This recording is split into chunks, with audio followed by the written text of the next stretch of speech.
welcome to the Overwatch Oasis League. My name is Charles Tang, joined at the desk by Kenny McCormick, running your lobby and cams, bringing you Rogue Knight playing against Bushido Banzai here in the Overwatch Oasis League. How are we doing, Kenny? I'm doing good. How are you doing tonight, Charles? I'm really excited to watch these teams face off against each other. Both teams actually here in search of their first win of the season. Rogue Knights falling against, I believe it was Cosmic Dawn last week. Bushido Banzai, same scoreline, falling against, if I'm correct here, I believe they played Iconic Noobs last week. Both a 1-3 scoreline here. But relatively strong-looking teams. Bushido Banzai, for those of you not super in touch with the league, are actually most of last season's Duck Goats roster here. So a lot of familiar names. We've seen Chaotic Phoenix, KDB around. Mirror, formerly known as AKA Reflex here. Unless I'm mistaken, the first is Tier 2 debut. I believe they'll be playing a lot of DPS tonight. On the side of Rogue Knights, unless I'm mistaken, it looks like Sean the Ginger will be playing some support tonight, which is really exciting, especially considering that Sean the Ginger used to be a Masters of Mercy main, so this will be super exciting. We know what they can do on the Zarya. We've seen them play a lot of tank this season and in the season before. And Rogue Knights as an org, they've been in our league, and they've been around for 3 or 4 years now, so it'll be super interesting to see what that synergy is able to do for us here, Kenny. Also, just to point out, Chaotic Phoenix was on Rogue Knights last season. He was on DPS behind Rinse Rosh in the last round. Just to point that Chaotic out. Phoenix then maybe with a point to prove here, trying to get one over their former team. I believe, correct me if I'm wrong, first map is Ilios. Yes, Kenny? Yes, it corrected is Helios. Boop Central then. We know Fat Cat and Sean will be on the support line for Rogue Knights. And seeing what I've seen before, probably some Lucio gameplay coming out here. Looking forward to some big boops coming out as I just changed my player icon to Australia. So we're moving down under soon. We got iBully and Red Hood and what's up, Kitty? Kitty's in chat. Legit one shot as well. As we are waiting for readies to come out for both sides. Also, I got readies from both teams, so I'm going to hop into the map.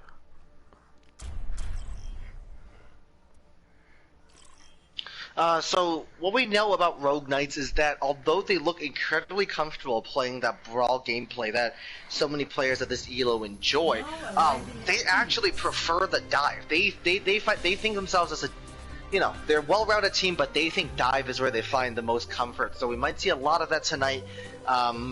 Lil Birdie told me that they feel so comfortable on the dive that they'll play it on defense as well. So it'll be super interesting to see what they come up with. Looks like Eldritch has locked the Reinhardt here in spawn, and whether or not that's a debate, tank mains rejoice. We do have an experimental patch coming through that gives Reinhardt a little bit of muscle, a little bit more to flex here. So looking forward to seeing Rushdown comps back in the meta. Oh, it's legit Hammer. What's up, Hammer? Okay. When the Ryan patch comes through, I think Rogue Knights could be a very strong team. Because I think Eldritch is one of the premier Reinhardts in the Oasis League.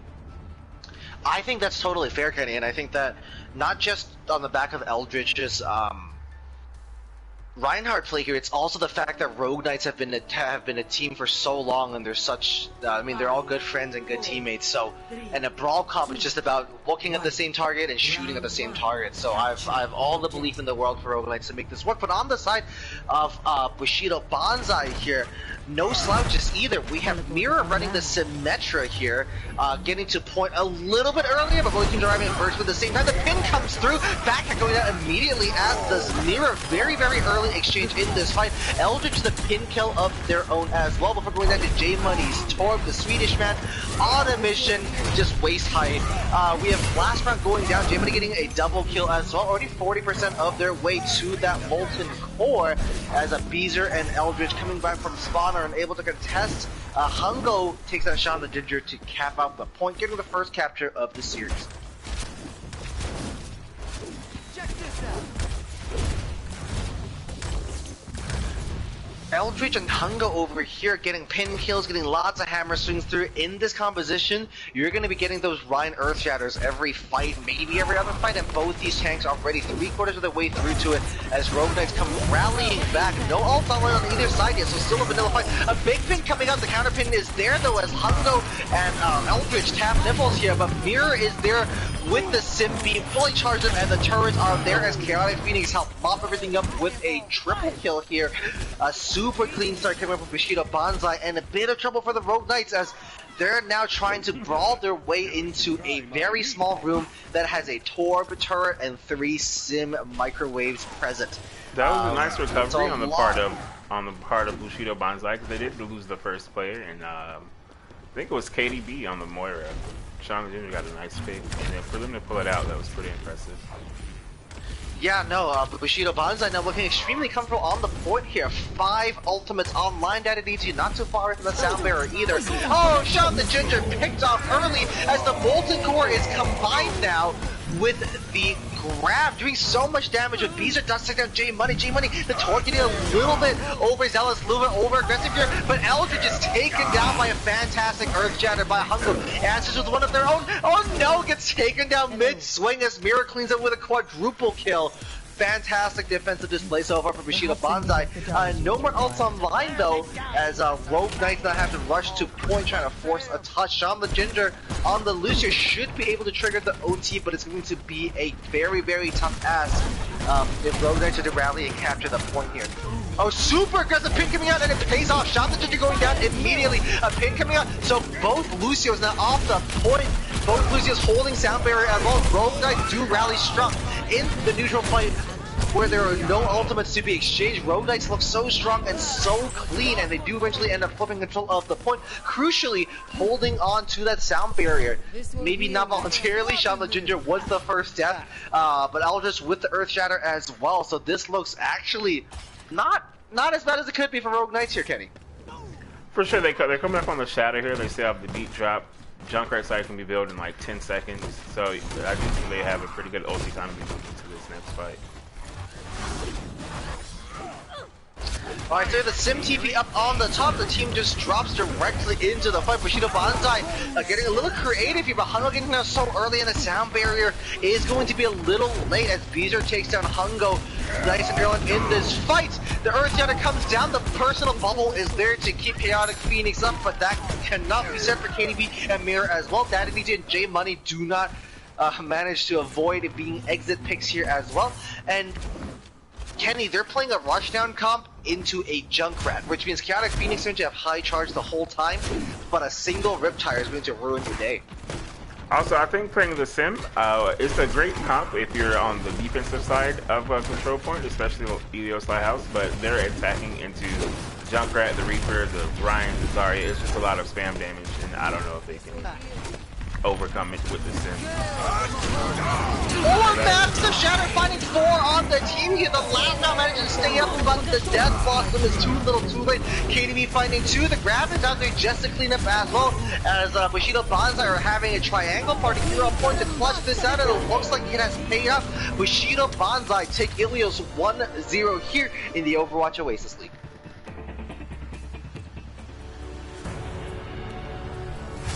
That was an impressive retake by Bushido Banzai there for them to come in and basically roll over on the fight. Wonderful work there for Hungo to land that massive Earth Shatter. And I think a lot of props goes out to Bushido Banzai here, because a 5-man Shatter comes through, and I believe last round was on the Reaper there, hits everybody with a Death Blossom, which could have turned the tide of that fight, but like I said, look at the same target, shoot at the same target. And Bushido Banzai focus fire that Reaper down so well, ignoring the juicy targets that were earth shattered on the ground before turning around to clean up. Bushido Banzai earning their way to what was a pretty tight point 1 here as we move now into Ilios Ruins.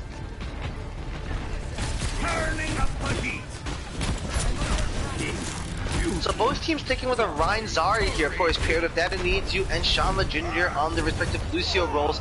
Oh my goodness, Daddy Needs to get picked up again. Both the Reinhardts having a magnet for these Lucios. Rinse watches to the first one down, located and Hungo both throw down as Rogue Knights answering back very, very strong. Fat Cat goes down as well, not having the same survivability as their support duo, Sean the Ginger here, who of course is on the Lucio today. Uh-oh, Bijou maybe overextends just a little bit, but J Money does pay for that transgression, as does Mirror, as last round is there with the flashbang and a double tap of headshots.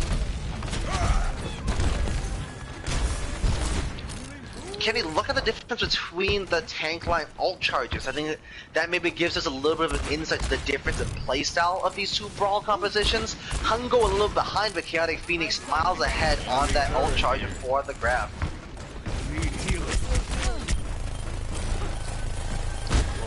The last round here with the High Noon and Deadeye ready to go, taking down Mir without the assistance of the ult, and here it is, comes out, finds Chaotic Phoenix. Hungo gets pinned up against the wall, such low HP, doesn't eventually get taken down. Fat Cat though, going down twice in one fight here, both times 2 J Money, so a super aggro Torb could net you a pick or two here regardless how the rest of the fight is going.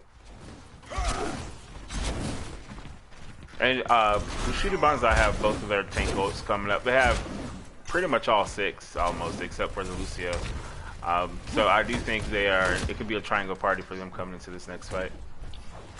A triangle party might just be coming up, but ideally you mirror hit EMP and everything is over, right? The counter shatter comes out, not finding anybody. That Molten Core grab combo comes out again, and the EMP is absolutely massive, finding 5 as the Molten Core starts to clean up the fight.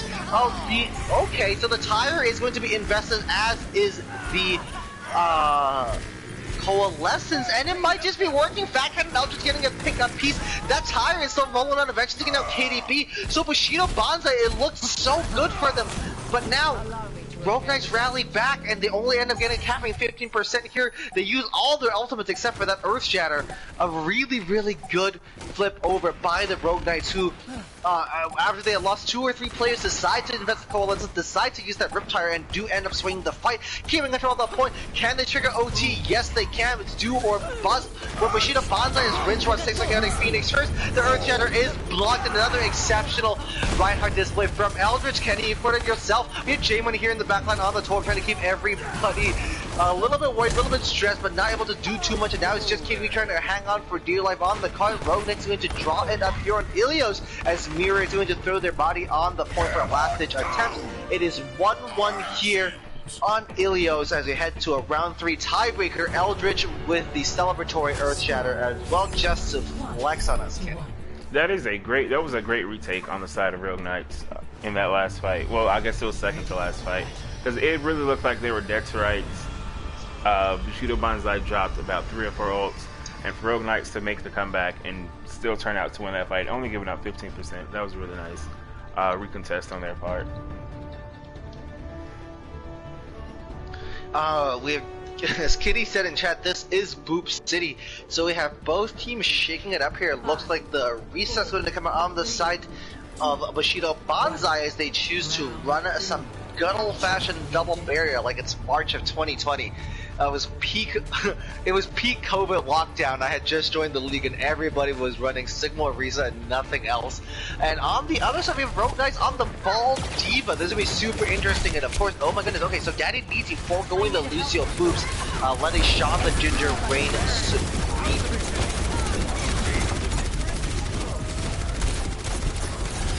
Looks like, okay, so it looks like Bushido Banzai here is stuck in a pretty grouped up position here, as Eldritch is going to be able to slam and roll through for, frankly, immense amounts of ult charge here, but it is the last round going down. Chat has been hyping this player up this whole series so far, as J Money is delivering. Eldritch taking out Mirror in the backline, but the resurrection is there, as Eldritch is already 2/3 up their way to a set of mines, or I like to call it hamster droppings. Really early ult coming out here. Daddy needs you with the Amp Matrix ready to go, investing the Immortality field to keep everybody alive as well. Eldritch rolling through, 20% off the way to those mines. That's my favorite ult, if you haven't been able to tell by now. Sean the Ginger gets res as well. Fat Cat doing so well to make sure that we have 2 supports online for Rogue Knights, as it looks like Bushido Banzai might just want to start jumping into well here to reset, as Hungo does exactly that. Thank you for listening to your commentators. Confirmed stream sniper here, as we have Eldritch with the mines, Beezer with the bomb, and Sham the Ginger with the sound barrier. Kenny, to get stuck into that little hallway on the right side, I think it's pretty tough against an Echo because she can just offer so much spam damage, and so I think they were kind of just doomed from the start. Yeah, no, that's absolutely fair enough. This is not an ultimate you associate with spam damage, but if you take into account the ball and the echo, that was a lot to deal with. J Money here, super interesting placement off the Molten Core, not on top of the enemy, but off the point, cutting off the retreat, and now they're going to be super aggressive here, and it almost pays off with the recapture, but not quite, as Rogue Knight's able to take that aggression and to tank all of that damage and stay alive. The Flux coming out, though, on the side of last round, duping Chaotic Phoenix's Sigma here. Super chaotic fight. Hungo is going to be able to manage to cap, but is now surrounded by bodies, getting booped and thrown around all over the point, and eventually getting taken out by the last round's focusing beam here. The recapture not going through yet, though, as Statty Nizio is going to stall for as long as possible. So very much like the previous point on Ilios Ruins, Bushido Banzai are going to capture the point, not so much because they have won the fight, but Rogue Knight just stepping off position here.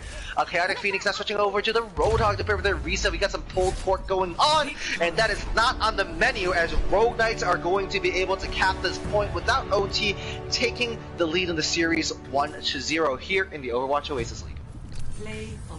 I think when you see teams giving up point like that, you might think that they're just C9ing, but I do think you can take advantage of positional advantage on the map by giving up point that way, and it seems like that's what Rogue Knights did both times. They just regrouped, got their resources and ults online, and just came back in and took over. So it was a really nice job on Rogue Knights' part for the last 2 points of the video. I think you're absolutely right, Kenny.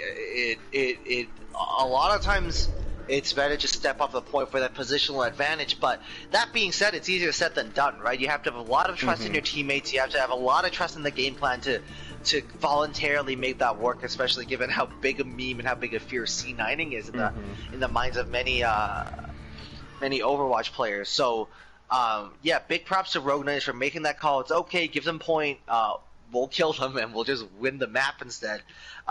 So big props to Rogue Knights. Really, really good display here. We spent a lot of time hyping them up on their ability to play a really good Ryan Zarya, Kenny, but they look so clean with the ball diva there. Not something I expected. Yeah, I think even going back to last season, their dive was always considered to be really good. I just think, Ryan Zarya, I feel like it's a comfort pick for a lot of teams, so maybe that's why they prefer that over the dive, because dive is really hit or miss. You're either going to be extremely good or you're going to hard throw your game. So sometimes it is best to just stick on what you know. And I feel like, but when their dive is clicking, I do think they have a very impressive dive as well. So as we move on to Eichenwald,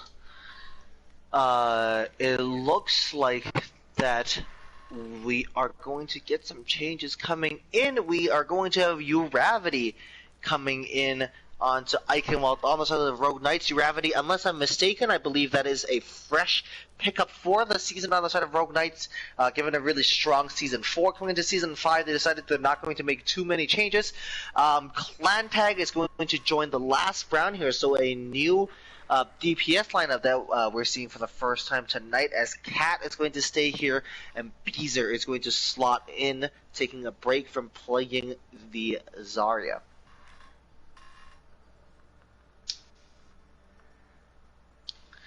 Bushido Banzai just waiting on making those subs. I mean, as much as Alios Well and Ruins was kind of a pretty straightforward for the Rogue Knights, don't forget Bushido Banzai, when they had their Sim and Torb going on the side of Lighthouse, it was a really strong composition and really strong display, and they it looked really difficult to be a Rogue Knights player for a couple minutes there. So if they could maybe recreate, it looks like they might have to lean on a little bit of like the cheesier and memeier compositions. But if they make it work, that's the Chengdu zone, baby. So looking forward to what they pull out here on Eichenwald. I'm looking forward to what they play as well. I do like the player icon coordination on the side of Bushido Banzai. That's always a nice thing to see on the side of a team. I don't know what that player icon is called though, but maybe it should. The Chicago Bulls. Yeah, no, good to see some player icon unity here on the side of Bushido Banzai. Rogue Knights here though, playing the winter themes as well. Okay, very classy Rogue Knights. I respect that a lot. I didn't see it at first, but I also have like 40 IQ points, so.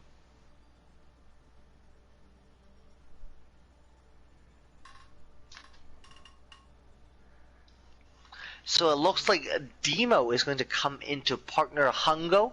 Not a player that I'm super familiar with here, so I'm looking forward to learning a lot more as Persto will be partnering J Money on the damage lineup as Mirror is going to take a break, and Daddy Needs You and KDB are going to stick on that support lineup. Both teams here, notably running lineups that are very, very close to the limit. The SR limit here, I believe, is 52 in Tier 2. And so far, we see Bushido Banzai and Rogue Knights either posting 52 or 51 lineups. So, not messing around here. They stick to the math. Yeah, and Tier 2, a lot of teams are just like right at the 51, 52 limit. It's rare you see a team that do 50 or less. I think that. Do you know what that ends up bringing the average to? I'm awful at math, and I'm not a Tier 2 player. Max, I know the max average SR, I think is like 3.4, is like a low 3.4 if everyone's like at the tip of their bracket. I think it's a low 3.4 average.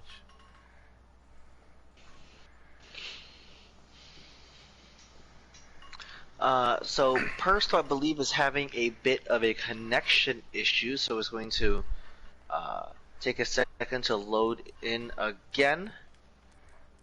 So just going to be a couple minutes before we get going.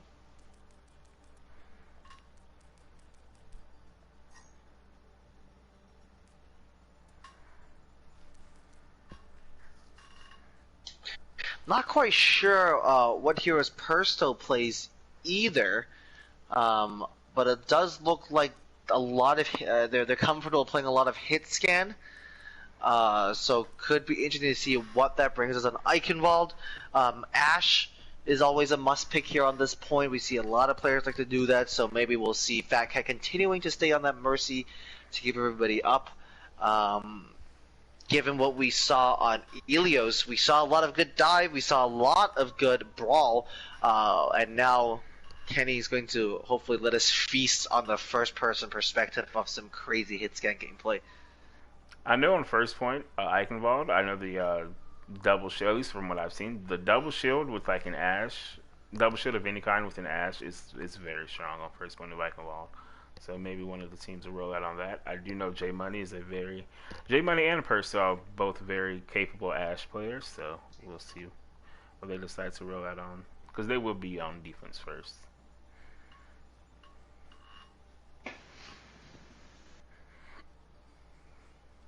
Also, while I wait for Reddies, I'm gonna go get some more water.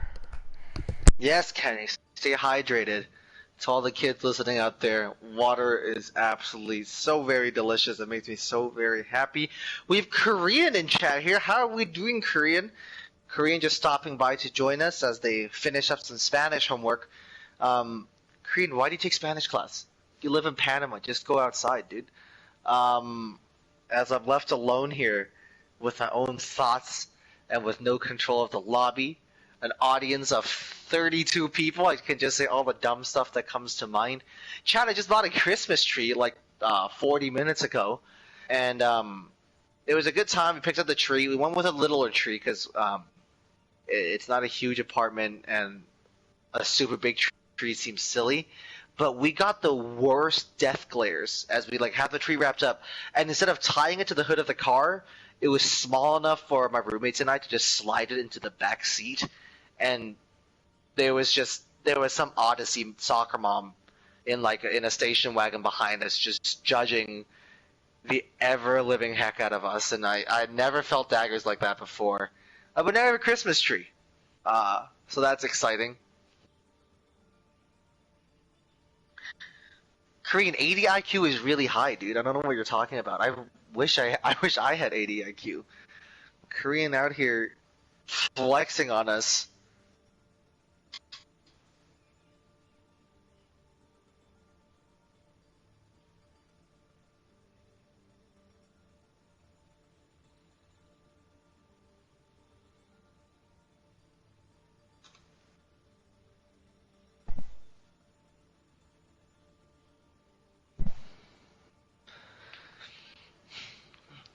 Who's on the Oasis stream account? That's the real sauce. Thanks for the kind words, Kitty. Hello, Kitty. Listen, I may or may not show us tree decorations. I'm not from a family or a country that celebrates Christmas, so I have a lot to learn, Kitty. So I'm gonna have to figure out how to make that work. I know Kitty has also been a very strong advocate for me to do a face reveal in the server, and I don't know, Kitty, that you're asking for a lot now, and I don't know if that's something I'll be able to bring to us. Okay, chat, the stakes just got very high. It turns out my boss is here doing a performance review. Jibba is in chat, so I'm going to be just a little bit sweaty, a little bit nervous here. Ready for battle. No more swear words. I'm kidding. Yeah, Kenny, we better be on tippy-toe best behavior. Speaking of tippy-toe best behavior, it looks like Eldritch and Uravity is just going to settle back into that brawly tank line, as Clan Tag is going to play the Widowmaker for a little bit, hopefully. Persto, as we're between maps, I took a look at Persto's account, and with a lot of confidence said, yo, this player plays hit scan, we're gonna see some Ashe, it's Eichenwald, and lo and behold, we have the hit scan Junkrat coming out. That's why I am a high gold player.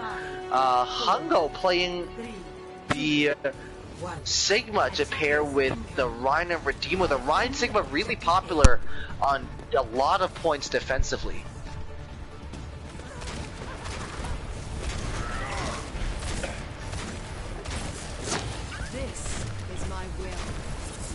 So Clan Hacker is going to have a lot of work to do to get any real work done on the Reaper as, okay, Rogue Knight's a super clean rotation onto the left side. Kills or not, that is a joy to see as Algin now swing away on point, 20% on their way onto their ultimate still, just as Redeemo is still 20% away. Cleaning up, taking Algin down, Clan Hacker getting taken down as well. Clan Hacker's going to struggle to get a lot of work done here, Kenny, against the Sigma. Yes, Clan Tag, yeah, I do think it's a pretty tough hero to play into what they're running with the heavy spam plus the Rhine Sig. I do think Reaper is probably not the most optimal pick here. We also just saw a first fight tire come out as Persto hit that go button. Maybe just a little bit too early here, but it's his rip tire. You'll get it back, son. No worries. Hungo here halfway to the Flux, but the tank ultimate that I'm keeping an eye on is Redeemo's Earth Shatter. You'll probably get rip tire this fight. Like, it's just an ult that builds a bit too fast, in my opinion. Yeah, I have thoughts on the Junkrat meta as well. Thoughts I don't think I'm allowed to say live on stream. A really clean rotation coming out again, but Beezer gets taken down first, making it a double kill as last round is going to go down as well. The Coalescence is out again. Daddy needed to make sure no mistakes are made here as the cleanup comes out. Fat Cat is taken down as well.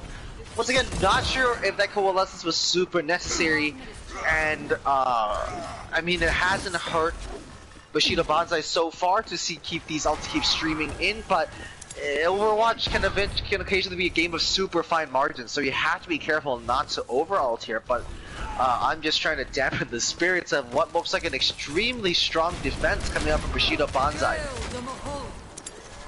Redeemer now taking this off angle and is forced to back up to the clock tower as Fat Cat's going to buy their team a little bit of space here with the goal. As the Hyder comes on the right side and KDB is taken down, but J Money gets the kill as well. Perso, the second retire of the map, taking their Clantac and Beezer, turning into a triple kill. The Flux comes out. It's not necessary, Hungo. Bushido Banzai may just need to exercise a little bit more discipline. But just as I say, that Uravity, yeah, the Uravity hits the grab, and they do end up switching off. So I suppose there's no harm, no foul here. But Bushido Banzai now looking a little bit barren with just the Shatter ready. That being said, after a recent slew of changes, Rogue Knights also have no ultimates offline except for the sound barrier. So. Shows what I know as an analyst. Hunko getting taken out extremely early here. The Zop is online and covered by KDB. Are you going to go for a res? Yes, you are. No, the res, I think KDB just ended up out of range there as Jamie and Presto both getting taken out. Redeemo takes them the last run, but I think that's too little too late. The res is there as well as last run is back and fighting. KDB now just hiding on point, hoping nobody notices that Mercy, but eventually getting that focusing beam to the face as Rogue Knights do end up locking it down. As soon as they switch to the dive, Kenny, they make it work. Yes, I think the Brawl comp, it is extremely, ever since like double shield meta from like April, playing Brawl into a pocketed Ashe with heavy spam from like the Sig and the Junkrat, it's a very hard comp to play against if you're on the Brawl. So them switching to dive and pulling it off like first fight, I don't think that's much surprise. Yeah, this could be a lot of trouble here for this competition to deal with each other as J1 takes the Clantac nice and early. We have Kipto and Seth Trollins in chat. How are we doing, folks? Fat Cat does end up getting the res onto Clantac. J Money getting a lot of pressure from that Echo. That Ashe is going to do so much work. J Money's going to have their hands full, dealing with the dive from the ball and the monkey right now. Eventually they end up kicking down. Even if you survive the dive, you have to look up, shoot at Clantac, shoot at last round. The double flyer composition is going to be so painful to deal with as Eldritch takes down 2. Rogue Knights making this dive work with the monkey going in. Redeemo being taken down as well as the... Okay. Once again, some questions around how necessary that ultimate was coming out from last round, duplicating the Reaper. Yeah, a little bit odd to see both teams a little bit trigger happy here with the ultimates, Kenny. Yeah, it's also nice to see our demo switching over to the Hog. Like the Hog Sig is a pretty good dive counter for what. Kenny, stop casting, cursing us, please, and thank you. Redeemo just as Kenny said that, getting taken out immediately. Bob comes out onto the point, gets booped to Narnia, as the card is going to roll in. Ooh, not quite as Hungo is going to be able to touch. The Mercy is going to keep everybody up as well. The Flux is there, catches 4. The beat is there to counter those. Everybody stays safe, but not you, Gravity. The binds are going to take down Redeemo. The Hog is a dive counter, Kenny, but nothing has been done so far. Presto takes down last round as well, but McCree is getting so much work done against this double flyer composition with 2 hit scans against 2 flyers. Both teams with a Mercy pocket. You'd love to see these duels play out. J Money getting taken down by Clantac as well. It looks like Bushido Banzai might use something to hang on to this and make it short. Redeemo lands a great hook as immediately getting deleted by Clantac. That Roadhog is not an ult battery, that's an ult power station, my friends. Clantac and last getting a kill apiece as well as Gravity getting that double kill to secure Rogue Knight's entry into Castle here on Nightfall.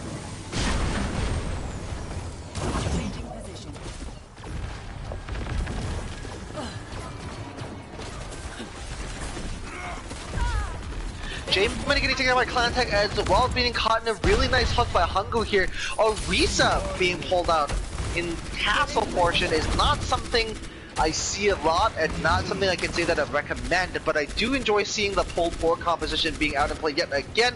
Ooh, a bit of a risky hook for Redeemo here and is going to be forced backwards. Luckily, the Winston has little to no burst damage to speak of, and Clantac is going to be taken down as Fat Cat is going to be pad those resurrection stats for their end of game card here. Really deep dive coming out and it's going to be paired with, okay, last round is going to duplicate the Roadhog and get the whole hog going. The whole hog is good in theory, but ends up pushing a lot of the enemies out of those mines that Eldritch laid out so perfectly for Bushido Banzai. Last round eventually is going to be taken out of the duplicate form. Then Redeemo with a great hug and then getting deleted yet again by Clantac. Redeemo playing a hero that's really good to see in theory, but the counter work here is excellent for Rogue Knights to make sure that Roadhog is focused down. You would think dive on third point Eichenwald is pretty hard to run, but I think Rogue Knights has done a really good job of pulling it off. Yeah, they're making it work, absolutely. Fat Cat is going to establish Mercy dip against KDB. The bomb not touching point, nobody else can contest.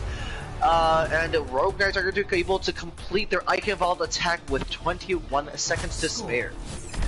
0-3, switching sides. There was it looked like when Bushido Banzai almost stopped him at second point door, it looked pretty dire for Rogue Knights, but for them to finish with time still in the bank, that was a pretty nice push on third point. I think dive on third point Eichenwald, that's probably not what you would prefer to play, but I mean they made dive work on all 3 points, so it was a nice job on their part. To be fair, Kenny, I agree with you in that dive probably isn't the play here on Eichenwald Castle, and that's why neither of us play for the Rogue Knights. They just kind of rolled through Castle there. They had a little bit of light resistance towards the end of Streets, and they got to Castle and just kind of ran all the way through. And I was really surprised actually, because I always like to report the time back at the end of an attack run, and I was really surprised that it was 21 seconds. And I think Bushido Banzai can really pat themselves on the back for their point A display here. That's kind of where they laid down the majority of the groundwork to make sure it was a respectable time back that they have to catch up. I have a Ryan Orisa coming out from Rogue Knights here. That's another throwback kind of comp. 3, 2, 1. Attackers incoming. Defend objective A. Ooh, you Ravity with an excellent Orisa skin here. I don't think I've seen that before in game. Isn't it And Shanghai? they look to just hold everybody off. I don't know. I think it is Shanghai. As Bushido Banzai do manage to make the rotation over onto the point, and J Money taking down Beezer nice and early on. Fat Cat is going to res the healing partner, but looking away for a second, your Ravity does go down, so a lot of point presence is going to be lost here. As Eldridge gets taken down as well. Bushido Banzai doing as well on point A on attack as they did on defense. First time of asking leads to a capture. And no ults online for either team yet, so going to be another vanilla neutral fight coming up for a little bit. Clansack is pretty close to Molten Core. I think him and Dima are the furthest along on their ults so far. The Molten Core on for Torb, it's a very nice ult to create space or just to deny space for the other team. So it'll be interesting to see what happens when that comes on. I do know Clansack is known as one of the heroes he's known for is the Torb. It's the Torb and the Junkrat, 2 heroes that he's very good on. 2 very honest and popular heroes in the Overwatch sphere. So the Heiden is going to come out taking down Hungo and Redeemo. The tank line is going to get deleted. Bushido Banzai and J Money is going to lose that duel against last round as well. Redeemo here with the Earth Shatter ready to go, and a lot of ultimates coming along for Bushido Banzai as well as Rogue Knight. So this could be a bit of a triangle party, which is an absolute joy for a play-by-play commentator like myself to cover.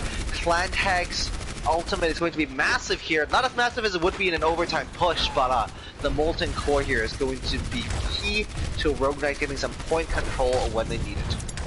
Something to look out for is the Grab Dragon coming online for Bushido Banzai. Oh! Redeemo going down mid-shatter, and Eldridge is going to be able to find... I don't think Eldridge is trying to with a shatter, but it's not super necessary because Eldridge already deleted someone with a Amp Matrix Fire Strike here. Bit of a duel happening on the high ground here as Fat Cat takes the blast round yet again. That's 2 kills on Mercy tonight for Fat Cat. You love to see it, getting the kill and the res. That's play of the game in my book. We have Rogue Knight looking extremely comfortable here, burning another minute off the clock. 3.5 minutes remaining now. But on the bright side for Bushido Banzai, we have a lot of ultimates online that they didn't burn. Crucially, Grab Dragons are here, so it is up to Beezer to be super timely and conservative with how they use the So like we predicted, the Grab Dragon is committed, but not going to find anybody, as the only kind catches Eldritch at the immortality field and sitting everybody alive. Last round takes down KDB. Kernso does get res, but you are just left with the Moira solo heal as Bushido Banzai or force to back out again. On a hybrid map like this, Kenny, if you're able to hold that first gate right after point A, it is always going to be a massive advantage. We see that on Numbani, we see that on Dorado, and we see that here on Icon. Especially on Icon with this corner here, like it is very hard. If a team takes over that spot, it is very hard to overcome because they just have so many angles, and then you have the McCree on high ground for Rogue Knights. They're making it very hard for the Bushido Banzai to even have a chance to push in before getting chopped down. I was just going to point that out, Kenny. The castle control here is absolutely crucial. So we have bongos coming out from Uravity, a little bit of extra damage coming out here as Bushido Banzai are just going to wait it out before they push. It looks like they're trying to push this high ground. I'm a little bit confused as to what the... Okay, so they do eventually end up taking the high ground, almost takes down Beezer, and force Rogue Knights to back up here onto Bridge. Redeemo does get taken down. The Coalescence is committed, but Daddy Leads You is picked off by Beezer. Rogue Knights here, that's a painful loss here for Bushido Banzai. They take a lot of time to set this pathing up, and they get up here, they commit the Coalescence, and they... Well, I mean, they don't have much to show for it. They didn't really manage to move the card forward there, after forcing what originally looked as a pretty good position. The Shatter comes up when Gravity is there with the Fortify, and Eldritch claps back. Okay, we have Prezzo here as well as J-Money on the Ashes have worked as well. So it might not be over here, and it's just Uravity and Beezer trying to stay alive. Uravity trying to so hard to stay out of the range of those dragons, and Bushido Banzai finally managed to crack this point open. But Rogue Knights are definitely going to be able to recontest and take this into OT if they respawn in time here, Kenny. Perso and J-Money, they really saved that fight because they both got about 3-4 kills apiece. It was really nice on their part to take that one back because it started out pretty... It didn't look so good for Bushido Banzai at the start of that fight, losing the first 2 players. So it looks like Rogue Knights are going to wrap around onto that bridge high ground, but someone has to touch point. The multi-core comes out, but I don't know if this is going to work. It's not. Kenny, oh, okay, I triple him from the last round. I mean, they captured point B, but it looks really cool, and they are going to hold on here. I'm not 100% sure on that rotation. And I don't know if that's a glitch on my screen. It looked like the cart took a really long time to stop rolling there after Rogue Knight stepped on it. Well, I think they sent Eldritch to pin onto the cart, but then he got counterpinned by Demo, so I think that is what stopped him from being able to contest. But yeah, that was a very optimistic rotation on the side of Rogue Knight. I didn't. So the Animatrix comes through here, and Eldritch is going to find a massive fire strike. Yeah, no, like you said, the counterpin was there and the recontest was not. Bushido Banzai have just over a minute to make something of this point. Even if they capture here and roll through it, they will not capture with time remaining. So Rogue Knights at least have that kind of advantage to vouch for. Alright, both DPL's ult and the Flux is going to come out here. A triangle party is going to pay off for Pino and Perpso getting a kill apiece here, as our Rogue Knights now are forced to soft reset and hoping for a really, really strong recontest here before the point, before the cart rolls into the end. Okay, Perso with a call into Beezer, and Eldritch into force to drop down. A huge Earth Shatter is countered, and Eldritch gets the leads immediately. Uravity is there, not just with the Fortify, but with the Bongos. The Evo Field is going to be great to keep everybody alive as well. 30 seconds on the clock here. Rogue Knights are fighting for this OT ticker. Last bracket taken down as the Fat Cat and Beezer. The celebratory beat comes out, but not for Eldritch managed to attack the point and starts to try their best to spin to win. So hard to build up momentum as the ball here. They step off point for just a little bit, and they do end up capturing Bushido Banzai in overtime. Not in overtime, sorry, just before overtime, captures the point, and it looks like Rogue Knights did it with 5 extra seconds. Initiating match. It looks like the ball, maybe he got low, but he did kind of just roll off a point for a little bit. Maybe he thought someone else would be able to touch in time. But I think when it's at 1.7 meters, the ball has to. Your job at that point is really just to die on cart, no matter how low you are. Yeah, I think that's definitely fair. I think it looked like the Eldritch was trying to scoot backwards a little bit to get some momentum rolling through, but might not have been the best play here given the circumstances. But worry not. All things considered, Rogue Knights there with a pretty strong performance, and they have a lot to owe to their performance on streets, just like Bushido Banzai that did most of their time consuming on point A. Rogue Knights do most of their work on point B, and interestingly enough, Castle looked like a wash for the attacking team on both ends. A minute here for Bushido Banzai to get some work done. 5, 4, 3, 2, 1. Attackers incoming. Defend objective A. Bushido Banzai going to take this high ground rotation here, trying to enable Persto's teleporter. The teleporter comes through. Wow. Oh, that's a fantastic rotation. A great teleporter here. Some great teamwork here. Clantac is kind of running into the middle of everybody to contest the point here, eventually getting deleted here. The immortality field is just keep everybody up a little bit longer, but the last one doesn't give them memo. Last time back have both moving down, but Persto and Demo together as well. A super scrappy fight. Clantac getting taken down to gravity with so much point presence. Two main tanks on the point for Rogue Knights swing away, refusing to go down, but eventually unable to resist Hungo and J Money. Bushido Banzai are going to capture in overtime here as Rogue Knights are getting set up in their favorite defensive position here in Castle at the beginning of Street Sphinx. That was a really nice rotation on their part. I think it even caught me off guard. It was Sim TP. We do have some. Okay, so looks like Redeemo is going to. Okay, Redeemo does eventually end up backing down, but J Money is going to be the first casualty of this fight here. And Rogue Knights, the go button is out. Everybody's pressing W to push on to point here. A huge shatter finding for the Amp Matrix there is there as well. Not quite sure who that Amp Matrix is for, but it works as Rogue Knights are going to be able to hold off Bushido Banzai right outside gates. J Money the first death here, but to be fair, even if you have 6 players there, that looks like a really tough position to push through. That being said, a bit of an uphill battle. Capping in one fight's not the easiest task here, so curious to see if Rogue Knights can clutch the win out here. We have S Death in chat pointing out that the BAP Amp Matrix looks like a Samsung Smart TV. I prefer IMAX movie screen, but no, that's absolutely fair. It's a little comical how large it is. I'm hoping for some creativity coming out from Rogue Knights, and we do see the Ball Diva come out. The double flyers are there as well. Double barrier, double turret here, Kenny, coming out on the defending team of Bushido Banzai.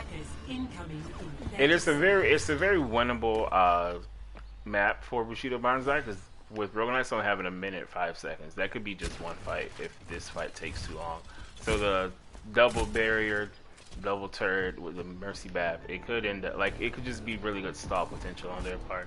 And it looks like they're going to set up on high ground. So yeah, I think Bushido Banzai is coming out with a pretty good comp for the situation that they're in. 3, 2, 1. Chat, if you see it, can you tell me where the Torb turret is? I don't think. Oh, there it is. Okay. The Torb turret is going to set up basically directly below Persto's Bastion here. And Rogue Knight just standing in choke, just a little bit confused as to what's happening. Not quite sure how to approach this, and they just kind of hang out by Clock Tower. KDB getting cloaked down really low here to eventually have to back out. Alright, the slab is going to come out on top of Persto. They take so much damage, and that Immobile is just to keep everybody alive. The rest is there for Persto as well. Clantac getting so much work done on that bar. Can they secure a ticket? It looks like they might be able to. Primo takes down Fat Cat, but Hungo going down as well. Anybody's fighting extremely scrappy. Persto takes down Eldritch, but no more healing, and crucially, no more Immobile from Daddy Needs You. Persto last round trading kills as well. The DPS are going to be so crucial. Someone take the Torb turret, please. I'm mauled just a little bit as J Money takes down the last round with that turret. As nobody's looking at the turret. The turret might just slip the point as the shield from Spawn coming out from Hungo as well as Perso is set up again on this Tiger, trying to dodge those rockets, but the tank mode is online. Clag getting shot out of the sky as does Beezer. Eldritch now trying their best to spin to work, but it is not going to work. Bushido, Banzai are going to be able to pick up a map win here in the Overwatch Oasis League with a Bastion Torb composition on Eichenwald. It is 1-1 here as we enter halftime. Stick around, folks. I think he pointed out nicely that they kind of just ignored the turret. I think they killed it the first time, but then as soon as J-Money put it back out, it seems like they just let it sit there, and it got way too much value. Because it just put so much pressure on the Echo. The Mercy Pocket is normally on the Pharah, so the Echo is kind of just like left to fend for herself. Yeah, no, it's absolutely a super fine balance, right? Babysitting your flyers as to damage boosting the spam damage of Pharah. Really, really fun to honestly, on my opinion, I really enjoy watching the Bastion compositions. And I agree with Kitty in chat. The resurrection probably needed to be denied. You know that's a win condition of this composition. You know the Baptiste Immortality Field is another one. And yeah, was hoping for some body camping there that didn't really quite work out. It was a really nice dive onto the Bastion as well at the start, because he was taken out before the Immort field even came out. So for them to get the kill, but then the res just kind of made it off or not. Yeah, a bit of an F in chat there for that Bastion, but no worries. The res was there as Persto makes it work. Now, moving on to map 3, we are 1-1 here in the Overwatch Oasis League as Rogue Knights, as Bushido, Banzai are here to try to capture their first win of the season. So far, we have Eichenwald going to the way of Bushido, Banzai after both teams completed their own attack runs, and we had Rogue Knights taking up the first map on Ilios. Rogue Knights might just have a little bit of a recurring nightmare right now, as that's exactly what happened in their game against Cosmic Dawn. They took a really convincing lead on the control map, and then kind of just let it all slip, and eventually end up going down 1-3. So they're going to be hoping for a stronger result here.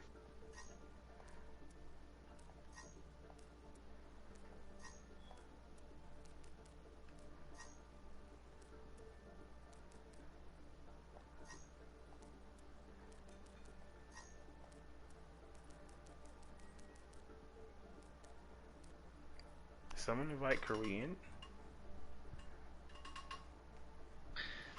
That's odd. Well, Korean's a cool guy. We'll let him sit in the party. No, someone invite him to the lobby. Oh, cool. Yeah, It's like, definitely not me. Definitely not me BMing right now. So we have some changes coming out. Rinswash is going to be joined by the last Brown here on the DPS lineup, as a Fat Cat is going to take a break. Kuroi Star is going to come in to pair with Sean the Ginger here.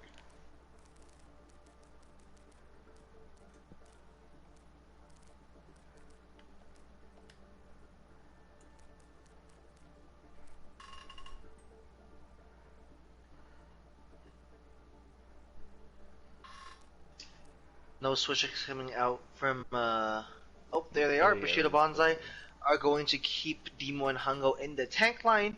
Chaotic Phoenix is going to come in to play DPS, something I don't think we've seen tonight quite yet. So it'll be interesting to see how they pair with Persto here, as KDB and Daddy Neezy are going to remain on that support lineup.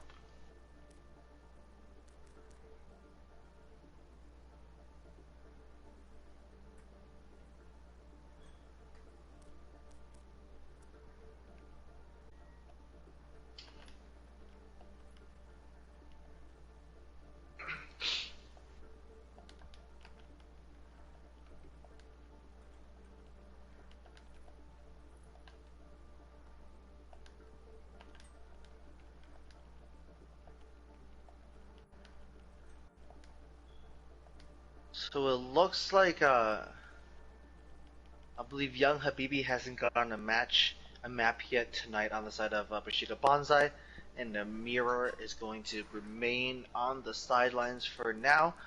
J Money so far with a great display showing the DPS prowess that they have here to Yeah, it will open be up a lot of fights with crucial picks.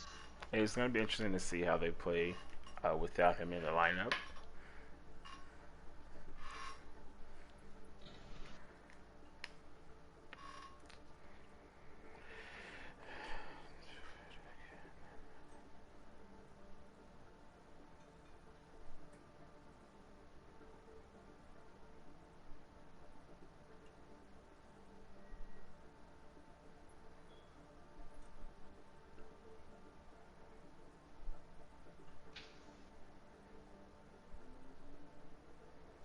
Just waiting for the readies to come out for both sides as Match Chat is having a bit of a debate as to how to pronounce Kuroi Star. Eldridge giving us the ready, so just waiting for Bushido Banzai to give us the go. You know, Kenny, nobody ever asks us how to pronounce our names. And I would like to be included in that party. You know, I just don't. It makes me feel a little bit left out. I mean, I think we do have two pretty simple names. Those like Charles and Kenny. I don't think I it's know, much. but I just like the attention, Kenny. I want someone to ping me, be like, "Hey, just wanted to confirm, like, dog, you nailed it." You know, that just seems that's an interaction I would love to have in Overwatch talk.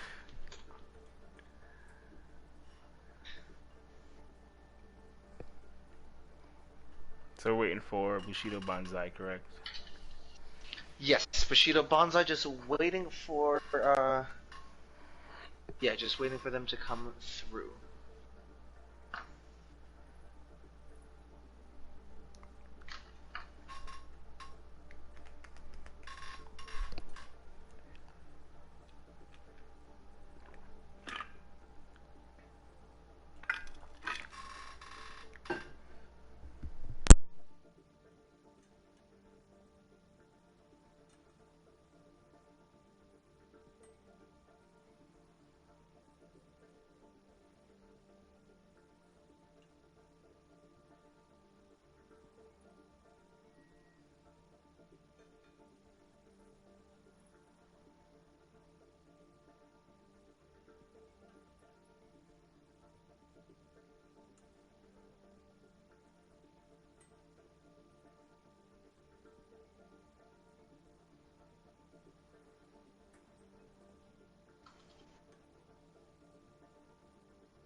What does that mean that you typed? I don't know. I just kind of mashed the keyboard and just spit out some random Chinese. If you know, you know, Kenny.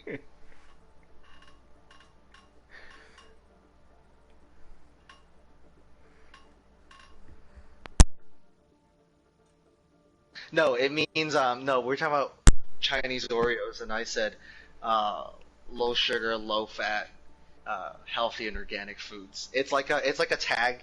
It's almost like a sticker that they slap onto that the government slaps onto food that they want to encourage the populace to eat in China, which clearly is not something you would do with Oreos. I'm not a big Oreo fan. I will say that. I'm not the biggest fan. Okay, stream team kicked this man from the server. What? Explain yourself. I don't know. I just don't like Oreo ice cream. Sure, but Oreos themselves, I'm not the biggest fan. Huh. Well, that's cool. Maybe it's like viewer because I'm not the count biggest is fan. zero. I'm not the biggest fan of chocolate, and it kind of does have like a chocolate. Okay. Wait, so you prefer the blonde Oreos over No, the I don't like traditional Oreos? Oreos. Just I not don't know. not at all. Yeah, no, Huh. not the biggest fan. Okay. Ready for battle. Do you have like something similar that you'd like if you're looking for like a sweet biscuit sandwich? Like what's the go-to? I don't think I have one. Yeah, maybe it's just the food itself, like just the type of food. Huh. It is. I don't Attackers know, like, incoming in Okay, you heard it here first. Kenny McCormick's more of a roasted kale kind of man. a kale smoothie. Yeah. Okay, you clown, but like a kale and spinach movie kind of slaps. That's all I'm saying. So we have dive on the side of Rogue Knights at the start. I do think this is a very good point for dive. 4, 3, 2.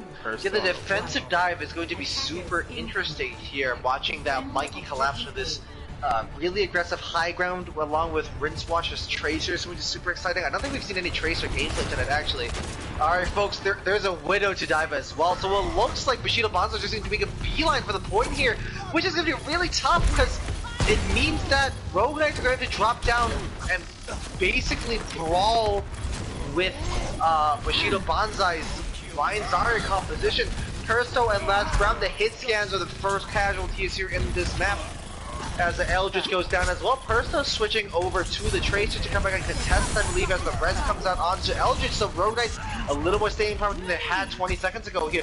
Redemo getting chunked down to half before getting killed by KDB. Daddy Meat getting taken down as well.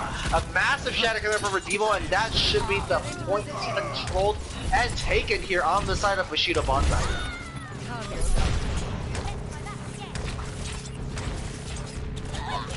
Down for the count. Привет. Objective lost. New defense point. Objective B. So they switch over to the ball Arista. Yeah, the ball Orisa on point B of Temple of Anubis is super interesting. Rinswash finding a pulse bomb kill onto Daddy Needs You as last round takes down Persto as well, turning that into a double kill. A very strong defense start onto point B from Rogue Knights. Kenny, talk to me about this tank line coming up from Rogue Knights. The Arista ball, I do think that's a pretty. I think it's a pretty decent tank line because the ball just as what he does, he just pulls out so many resources. And then the rest just holds space, so I think it's pretty interesting taking. Wow, they solo grab. Solo grab onto Rinswash. You love to see it. That needs you amping speed in as now Bushido Banzai steam onto the point here. The blade is committed by Chaotic Phoenix. The Dragon Blade getting so much work down. Last one getting cut down. Redeemer point to kill the shot. The Ginger Beach being cut down as well. Cruel Star is there with a fantastic resurrection onto Beezer, but Lord knows how long that arrest is going to be able to last. Rinswash is forced to translocate out as soon as they touch. It is up, now up to Sean the Ginger to touch for as long as possible. That is probably the longest speed jump I've ever seen come down, as the Daddy needs to answers with a sound barrier of their own as well. We have Eldritch trying the best to touch, rolling through, bombing everybody around close to mines. That could be the game change here. Grabbing the Mega on the bottom under bridge here as KDB and Presto getting a kill apiece. Last round being taken down by a great pin. The mines are committed and they're not on point, Kenny. I don't. Yeah, the points are committed. They're not on point. 2 ticks on the clock now for Bushido Banzai. Eldritch going to touch at the last possible second, but Bushido Banzai do complete the attack. The solo grab that was really nice to see. Solo grab onto the Sombra. It really just opened up the fight for them there. Initiating match. Yeah, that's an interesting composition to come out on the side of Rogue Knights. I would like to kind of go back and talk about that in a little more detail. Great decision to solo graph there, Kenny. Yeah, it definitely was. I think solo grabbing the Sombra, it really, because the Sombra before the fight, what she likes to do was just poke and charge that really past the MP, and they just took her out of the fight completely with the solo grab. Like for them to solo grab and she can't trans out of it, so she's just kind of just left there basically. I also enjoy the solo graph because I like to imagine that being called out. I'm gonna solo grab the Sombra, and then I like to imagine the rest of the team saying, "Please, no, don't waste your grab," and then it ends up working. I don't know if it's something you can like plan for. I think it's just something you like do in the moment. Oh, love to see it, boys. And it here we have it could have Temple of ended up Anubis like, with no Junkrat, Kenny. that is interesting. This is like Junkrat heaven here. Temple of Anubis. This is Junkrat's home ground. Honestly. Everything's sandy and dusty, just like Australian deserts as well. It's like perfectly designed for that hero. So, Kenny, the dive coming out from Rogue Knights here again. They want to pause. Oh no, wait. They're just taking their time for Eldritch to get set up here behind the team, and we see Hungo turning around. Presto's going to be here on the high ground. Now it might just be taking a lot of damage here. Presto getting turned down super low, and KDB is there with the magic yellow healing beam. The second dive comes out once again onto that Widowmaker. Presto taking so much damage, and it is KDB giving their life for that pocket. No resurrections this time. Name that movie, chat. Presto taking down Eldritch though. As many dives as that Widow takes, that Widow took to stay alive with just one health here, eventually grabbing a mini pack to stay alive. Chaotic Phoenix finding a kill as well as Bushido. Banzai start to lay in the damage. I don't know how to turn that around, Kenny, but they do. Yeah, I mean, to lose the Mercy first, that is pretty rough, but you do have Daddy needs you on the Moira, so the heal, you're not really sacrificing much healing with the Mercy dying, and it seemed to have worked out for them. Perso took like 3 separate dives and he just never died. So that was nice. Yeah, Perso never went down there, and at one point was like literally at 5 health, and eventually ended up grabbing a mini pack and a great shot here onto Rincewash. And I do not believe the res is quite available right now. We're just going to take a break here as Rogue Knights are going to just relax as Perso has sights up, but Eldritch does end up being taken down, so that's even more time being burnt off the clock. Bushido Banzai looking pretty solid right now. It's like they knew, like with the Hog, it's just, he really shuts down the ball if he gets the hook. Bushido Banzai over here, but keeping Perso alive. KDB the first one down, and Perso getting the work done yet again. Bit of deja vu here on this point. Big pin coming out on the side of Redeemo. Really keep the backline alone with no healing. Nope, sorry, we have Dad Ninja here to join them. The sound player is committed by Sean the Ginger. Is going to emerge from it still at half health, trying to keep Hungo distracted. That Roadhog Bridget does get taken down, and Rogue Knights are getting closer and closer to securing this point. Chaotic Phoenix grabs the mini pack to try to stay up, but eventually does get taken down. KDB here, the Valve is going to expire, and the Mercy is going to go down. Maybe she's switching because I don't think the Banzai here. I don't think that was a nice time to Valk, but maybe she's gonna switch. I mean, Valk is also fair. It's not the greatest ult in the game, so you kind of can just throw it away though. Yeah, so KDB is going to end up sticking on that Mercy, and that's a pretty tough hero to play on this point of Temple of Anubis, given how tight everything is.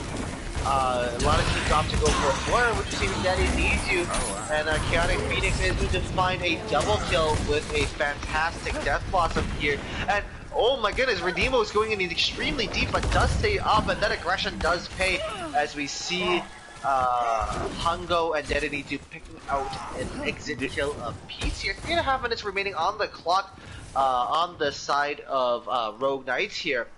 Continuing to run the double flyer into Persto's for free. Did Chaotic Phoenix DB off of high ground to kill a Pharah? I believe so. Something crazy happened there, and I can't quite answer what it is. We have Chaotic Phoenix switching over onto the Echo now, and going to be Lost Owls being dumped in now. First, it's the Diva Bomb to make sure Redeemo's shield is taken up nice and low. And we have the Duke coming out from last round, and does end up getting taken out of that Roadhog simulator as a Sean the Ginger finding this kill onto Redeemo. Justice Razor above directly onto everybody's favorite Cowboys. Ridgecross finding a kill with the Barrage. These are taking out Chaotic Phoenix as well, and Danny now chucks in the Coalescence trying to stay alive, but that's a lot of focus fire coming from a lot of enemies. Danny is going to get cut down. Redeemo barely missing that pin onto Eldritch courtesy of a boot from Sean the Ginger. Can anybody touch? Yes. With Perso on the Tracer, but might not be long for this world here, as Hungo is now able to touch roll around on point. KDB trying to keep everybody up so close to that Valk, but does get taken out just before they manage to pull it off. Hungo here just spinning to winning. A lovely little boom coming up from Sean the Ginger. Daddy thinks he's not touching over to the Lucio, trying to have a touch. Hungo getting taken down from the Lucio we were just talking about here, and Rincewash and last round are dealing so much damage, completely unmitigated from this high ground, and last round finding a double with that focusing beam. Rogue Knights are able to finish with 2 minutes to spare. Not a great time back considering how well Bushido Banzai did on their attack, but respectable nonetheless.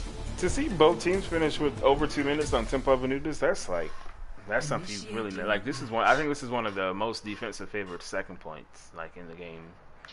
But they made Kenny, it work. it's a junk difference, dog. That's all I'm saying. Also, the last round on Echo, like he played it. He had a really nice round there on the Echo. His Echo was really clean. Yeah, we've seen some great Echo gameplay come out so far. Last round of Rincewash definitely putting in a lot of work here.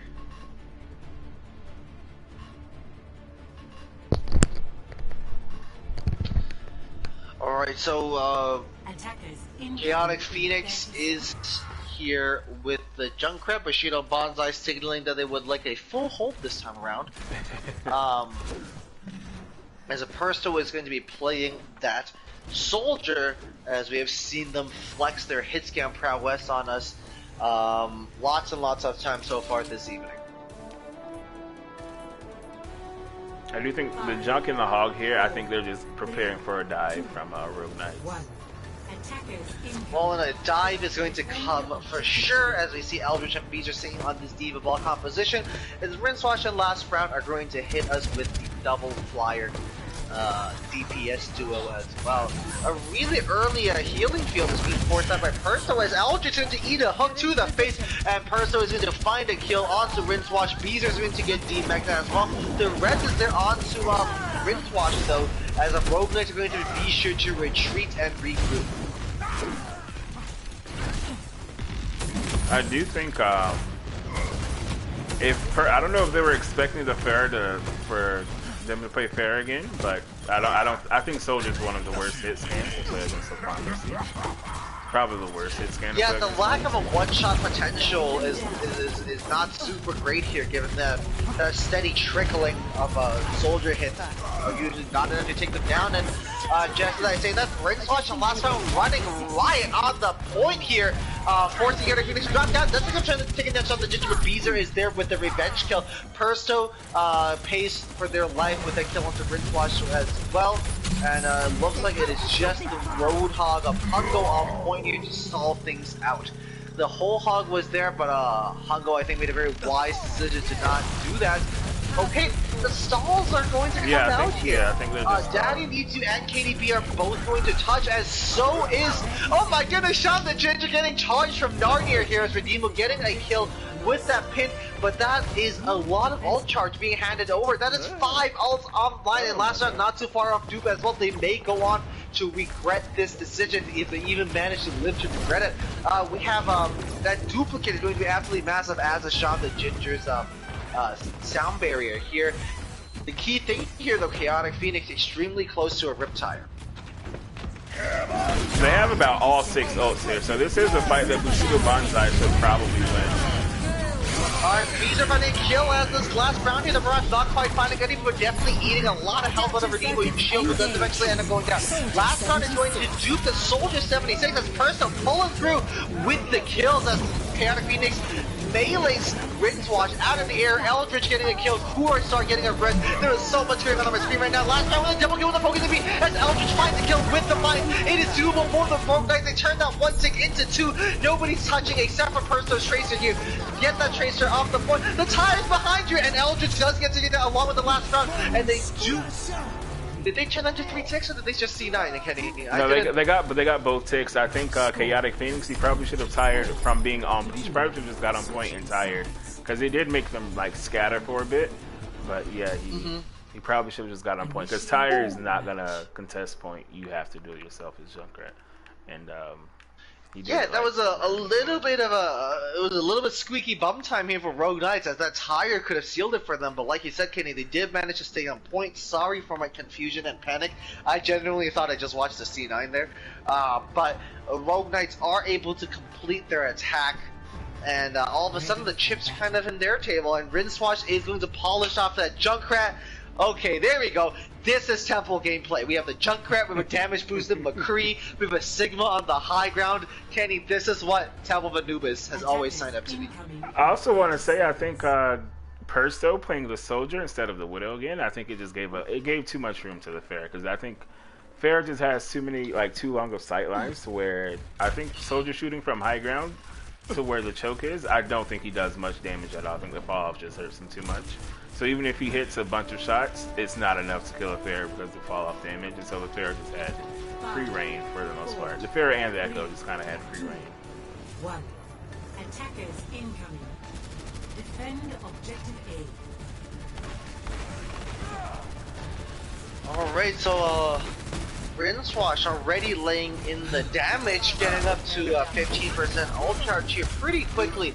Chaotic Phoenix getting taken down early on by the Doomfist as Rogue Knights are going to be able to start their game off with a numbers and ultimate advantage. But Danny and Hungo are trying to turn this around.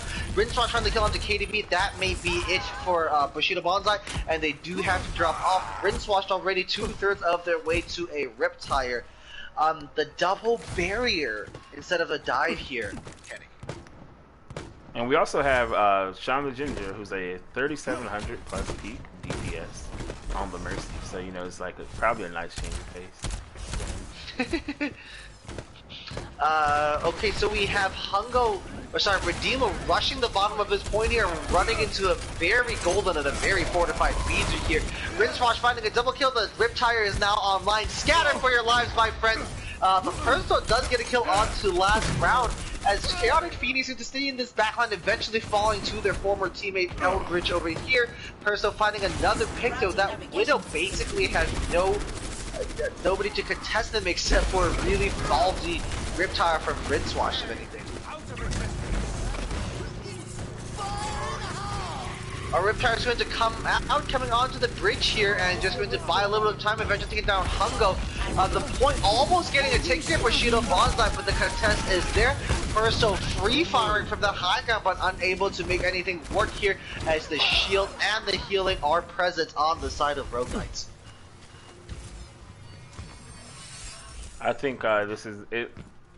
They're not in. I think it is a pretty dire situation for Bushido Banzai here. I don't know if their comp is the best against what Rogue Knights are running with the heavy spam on Temple of Anubis.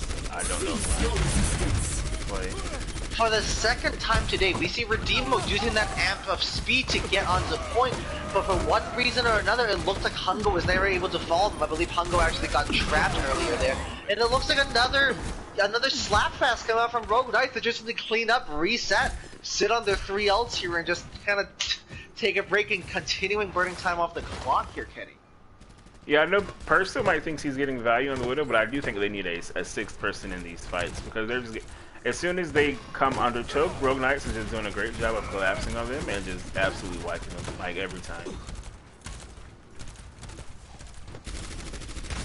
Alright, are they going to try to rush bottom again? It doesn't matter, because they're all fluxed up into the air. Hungo and Presto being taken out nice and early here at Chaotic Phoenix. Shotguns Kimbo here, but does end up having to back out, and they're in this really awkward position here. That is not where Bushido Banzai wants to be right now, and they do manage to get out without too many of them getting picked here. As they ready up for one last fight. Rogue Knights here, a textbook display, and now they're going to reset. They're going to play on the point here with Beezer set up in this little bunker. Inviting Bushido Banzai to make this kind of do or die run onto the point here. Oh, a great pull. Redeemo is pulled into Rincewash's trap here, but Rincewash is going to eat that shatter and does end up going down with the Riptire still in place. The High Noon comes on the Deadeye, finding a double kill as the Flux gets cancelled. What a push to the triangle bind that is from the last round. A great rock coming out from Persto as well. The tire is going to come out from Spawn. But I don't think anybody dares to get killed by an Eldritch Instigator Chaotic Phoenix as well. Perso is going to be able to manage a touch as Hungo eats a rock to the face. The Flux comes out, not finding anybody. The Amp Matrix is there. Oh, sorry, Perso was caught in the Flux here and does end up being taken out. Rogue Knights complete a full hold in overtime here on Temple of Anubis. 2-1 here in the Overwatch Oasis League as Rogue Knights take us to match point. Yeah, I think the first time someone pulls out a double shield on Temple of Anubis, they full hold. I don't think that's a coincidence. It's like one of the best maps for double shield or Rest Sig with the Junkrat and this heavy spam. And I think we saw that there. Oh, and I don't know if you have more insight or notice anything. I didn't, Kenny, but Bushido Banzai's rush under point with Lucio didn't have the success they were hoping it would. Can you repeat that? Yeah, it just looked like whenever Bushido Banzai tried to use that little bit of a speed amp from the Lucio, it just kind of never really paid off. Oh yeah, that I think going under the underneath going main choke, and with that comp, I do think you kind of just setting yourself up to fail because you're just giving up so much spam and so much just free way for the Junkrat to do whatever he wants, and I think that showed there. It's the same with the Sig as well. The Sig is a great spam hero, so he can just spam his damage onto you. I think for them to have 4 minutes and they never really changed their pathing, I think they probably should have went top right at some point. But they just went the same route every time, and every time they just got shut down. So. CB is here to make sure their fantasy league points are intact, as Crypto kind of has the master list for everybody to deal with here. How's everybody's fantasy points doing, Chad? How we doing so far?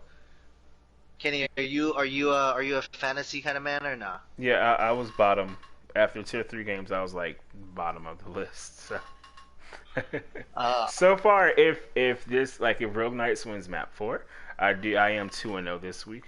So hopefully, I don't have favorites, but the fantasy is pretty important. So. Fair enough, Kenny. But so far, okay, so CB did predict a Rogue Knight 3-1 win here, so that is on board.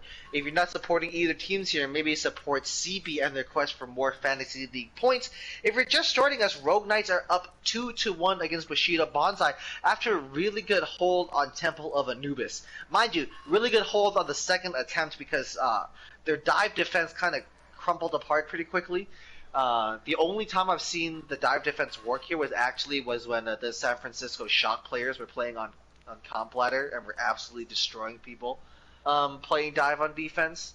But the double barrier did pay off for Rogue Knights here, and moving into Havana, you're going to have to wonder if they're going to just choose to keep it going here. I do think this is a really good spawn camp, so maybe someone plays out the spawn camp on this map.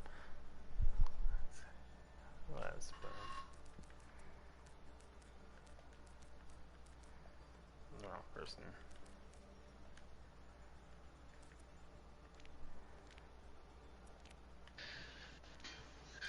So it looks like it's going to be Eldritch and Uravity here on the side of Rogue Knights here, as Clan Tag is joined by the Last Brown on the DPS role.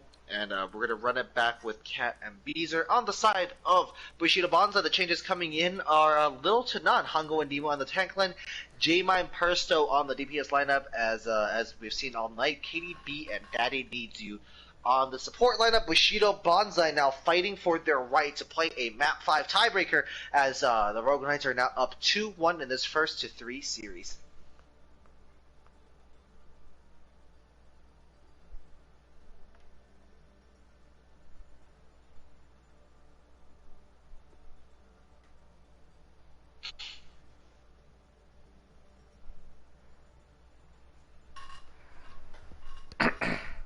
What do you think these two teams could roll out on here on Havana? I think they bring J Money back in. They have J Money and Persto in, which are I think their 2 best hit scan players.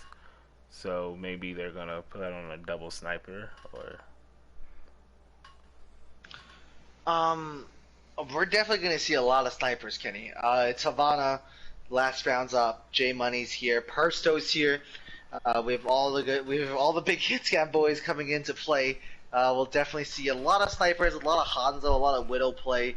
Definitely a lot of resurrections coming around from Daddy Needs You and Fat Cat here.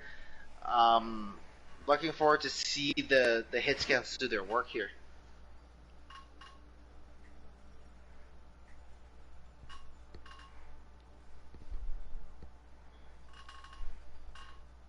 Just waiting for a ready from Katie, and then we'll get you into the last map. Well, potentially last map. Potential last map.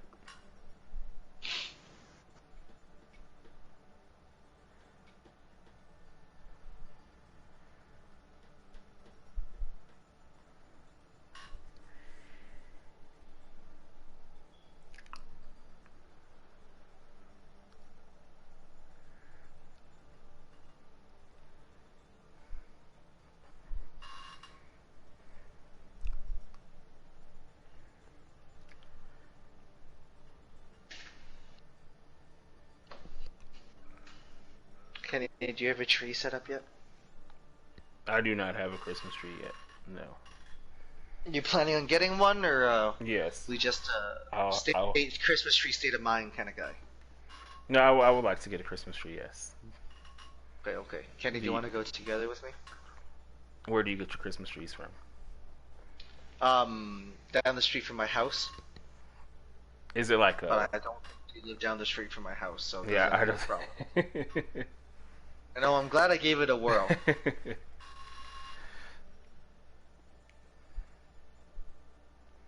So we do have readies from both teams. So let's make sure all the spectators are fine. We can change names.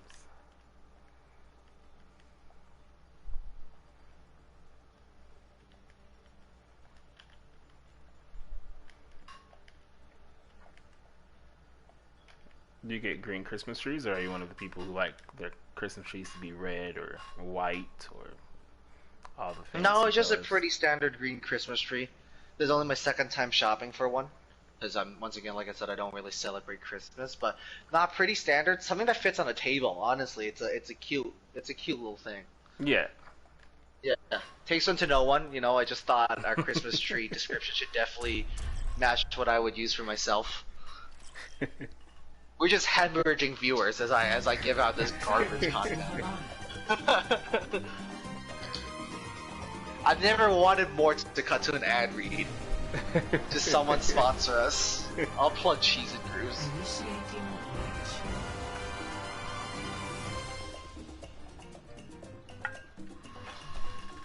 I do like the Havana music. I think that's like one of the. I think it's one of the best musics for maps. Havana and Dorado, I think, have some of the best info music in the game. For sure. And I believe it was, I think, their Eichenwald music, I think they pitched the key different during Halloween. It plays in a minor key, so it's a little spooky. Yeah. Ready for battle.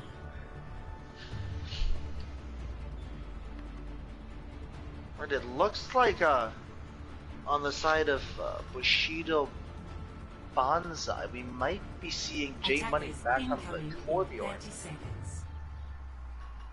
Yeah, so it looks like Torbjorn has now left spawn and is on their way to the fight. Persto here on the McCree.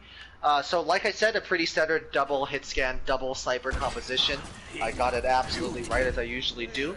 Yeah, no, we have two pretty brawly heroes trying to prop up the tank line of Hungo and Renemo. This is going to be a super difficult tank line to run over for a dive composition here. Attackers incoming. I do think Winston. I know dive is like probably the preferred comp to play against double shield. It worked for them on Eichenwald, so maybe it can work again. What's the dive target here, though, Kenny? I think the McCree, probably the McCree, even though he's getting hard pocketed, but I think the McCree is the dive target. Alright, so Eldridge just shut the box with a great boop here, but unable to get the slam off of the get flashbang. But Eric J-Money is going to be able to take down Uravity here, but the res is going to be massive. Hundo is the leader from the point here. Now J-Money is caught between a rock and a hard place, and by that I mean caught between Echo and the wall. Does eventually end up being able to retreat back towards their team as the far of Clan Tag is kind of just firing away completely unimpeded. You have a personal Jimmy getting a kill a piece, but Uravity answers with the double as well. The high noon is there. The Deadeye catches out Fatcat.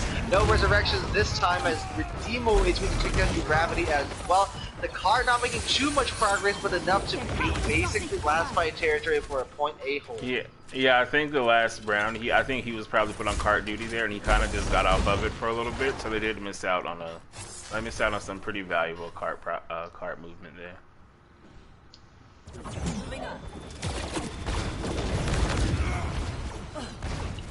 Okay, big slam coming down this time, unimpeded by a flashbang now. Clan Tag taking out J Money and the turret. A lot of damage is to be done, but Persto is there to answer the kill on the Clan Tag as well. Fatcat is there to keep everybody up and healthy with the Valve mode, and is going to be able to get the resurrection off as well. Last round taking down Hungo here. The Echo is getting so much work done, and the duplication is coming onto, okay, the Moira for the free coalescence and the extra healing here. Last round showing us their flexibility, letting the coalescence rip as well as taking down Persto. Love cute little super jump is going to come out from KDB here as the sound barrier is committed by Beast to keep everybody alive and healthy. Last round is going to take out that turret, and it looks a pretty even numbers game here. Clantac returns, Mirage in tow. Are you going to drop down and let it rip? Yes, you are! Finding a hunk over Demo taking for you Gravity as well, and the Windstop bubble perfectly placed to keep Clantac alive through that really risky ult here. J Money is going to get a secure kill as Persto. Oh my goodness, I don't want to. Rogue Knight don't cap here. Really, really good stall here for Bushido. 0.01 meters. I think the Mercy and the Moore both did a good job of touching last second, so they didn't cap. So, I mean, they're about a fight away because the fights have lasted pretty long, so like a fight away from pulling off the full hold here. That's wild, given how far they got to fight after the first point. The Deadeye is going to be committed to not finding anybody. It's what we call the reloading Deadeye here in chat. Big slam coming out here. The Flux finding Zima, not securing any kills just yet. Clantac is up in the air so low, and eventually gets healing up by Beezer. Clantac finally kill to J Money yet again, taking out KTP, denying the resurrection. First, though, is going to find a double kill. The hit's going to get the double flyers, eating them for lunch here. We have Rogue Knights forced to back out here as they near last fight territory. Oh, Gravity is so low and does eventually get taken down by Persto as well. Last fight territory, Eldritch is definitely going to be able to touch, but at what cost?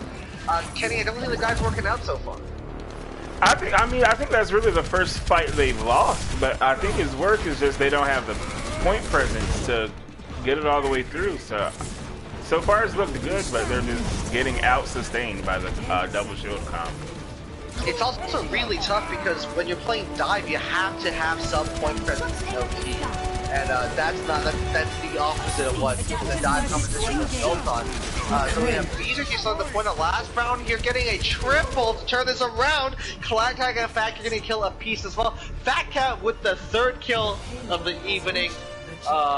Getting that kill onto the Sigma with the Mercy. Blatter, the Doctor with the Glock. Cleaning house here for the Rogue Knights. Yeah, Rogue Knights, I think they won the first, like, 2 out of the first 3 fights. Is just the stall from Bushido Banzai was just next level. Like, it was really impressive on their part. Which J-Money taking down Clantac early on here. So we are a man down on the side of the attacking team. Clantac switching over onto the Junkrat. Not something we'd associate with a dive competition, but something we've seen work here in the past. Yeah, I think the Pharah is like hard to run here, so I think maybe that's why. This is a good point for Soldier though. If you wanted to stick on the Soldier, this would be a good point for Soldier. Yeah, no, the high ground is very valuable for the Soldier to be able to take and run up these stairs really quickly. Daddy making a double kill work with the Coalescence as J Money finding a kill as well. Gravity and Eldritch with both tank lines online here, Kenny. Eldritch and Gravity both switch. Gravity was on he had his ult, he had his primal rage, but they both switched. Okay. Yeah, so they give up their ultimates, choosing to commit to this now here. And like you said, they struggled for point presence, and you feel that might be much less of an issue, given that they're running a line guard in competition. I also think the brig is pretty. I think that the brig is pretty interesting here on the side of Rogue Knights. Adaptive circuits engaged. Signal. Alright, so the duplication comes onto the Sigma, but getting hooked immediately as the Golden Core comes up from J Money here, forcing Rogue Knights to step off the point for a little bit, delaying their push a little bit longer. Last round, A's going to be able to pick up the Flux, but not before they're able to get it to work here, as the Torture is getting so much work done. Last round is forced to back up. Hunko getting a kill onto Fat Cat, and is now pushing forward with that whole hog, turning that into a double onto Clantac and Eldritch, and then finally a hook onto Gravity to take them down. Rogue Knights here, do or die territory, kind of squeaky bum time coming online. No ultimates against Redeemo with the Flux and Perso with the High Noon. 2 incredibly important ultimates to have as you move into overtime. Person with the early kill here. Daddy needs to take down Fat Cat. No support online for Rogue Knight. You better keep that shield up, Eldritch. But Eldritch is taking damage from so many positions. Oh, a pin coming in, but it's taken down mid-pin. The red sniper Persto as well. Rogue Knights are looking to struggle here, and I don't think they're going to solve this point out any longer. Last round taking out mid-roll as that cowboy hat goes flying across the map. And it looks like Bushido Banzai now have a very clear and present win condition online. I do want to say, I think Rogue Knights, I think the last round, I think they should have switched off both birds on second point, because the Torb and McCree, like, the Echo really can't do much. Like, the Echo can't really go up in the air or anything, because the turret and the McCree is just putting out so much damage. So I think that was probably a little misplay on their part. I think they took a little too long to switch. I also find the Brick pick a bit interesting there, because it is a pretty heavy spam comp from Bushido Banzai, and Brick can't really play against the spam comp. Like, she can't do much, because she can't really get in the fight to start to provide her value. Yeah, no, fair enough. That's not really the style here. We have Eldritch and Uravity on that Ryan Arisa duo here, as they look to make this defensive hold stick.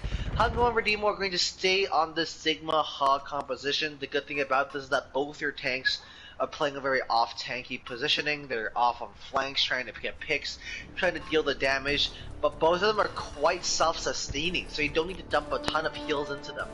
I think with you're probably going to spend a lot of time with J Money and Daddy Nee just sticking with Redeemo, and you're all set, Kenny. I think with the not so great attack, I think it would have been better for Rogue Knights to maybe try to pull out a spawn camp here, see what they could pull off. But they decided to play corner, which is just as good. It's just as good a position to hold with the comp they're running. Yeah, that's absolutely fair, and I really enjoy watching a spawn camp here on this point. As you can see, Redeemo and Hungo taking really different angles here, as Eldritch is going to eat a rock to the face and is forced to back up just a little bit.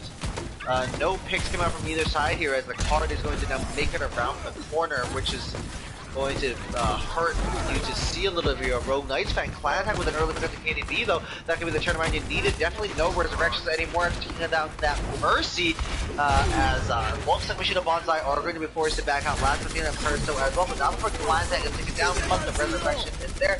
The Amp Matrix is committed as well, trying to cut Redeemo down, who's half health in a pretty precarious situation here, as the Moira of Daddy Needs You is doing everything they can to keep everybody alive, and it does work. J Money the only casualty here, as Bushido Banzai tried their best to oh, last round with a really aggressive Deadeye here, taking down Persto as well. Can't take it with you, folks, so might as well use it nice and early.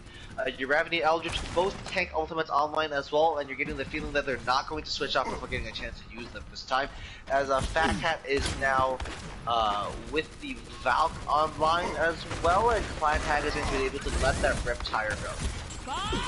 Do something! Oh, Bob is sent out super deep here, and Fat Cat is forced to take cover and refuge behind this post office here. The Flux gets to come out, Eldritch getting taken down, Persto and J Money both go down. Clan Tag gives their life and the Riptire for that ultimate. The disrespect is so clear and present from Persto, now with their own Riptire in tow.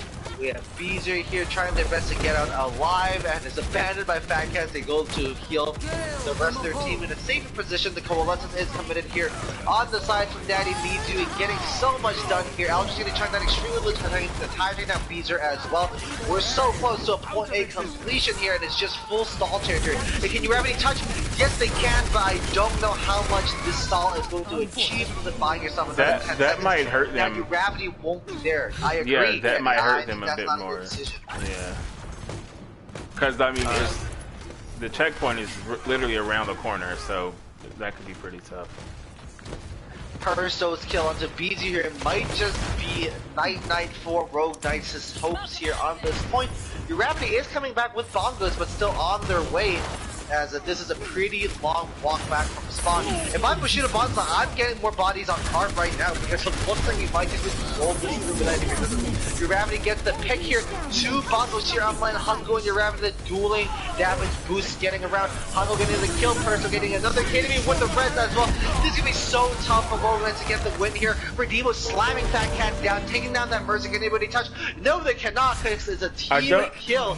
And Bushido Banzai secured the win, taking us into a map 5, Kenny. I don't know if you saw, but when they took first point, J Money went on like a really long flank when they had capped first point. He went, I don't know if you saw, but he was like behind, he was like 1v1ing the Reinhardt in the back line at one point with the Mercy pocket. Okay. So yeah, it really like, you know, it was a pretty interesting rotation on their part, but it worked out. They ended up winning the entire map, so you know, no harm, no foul.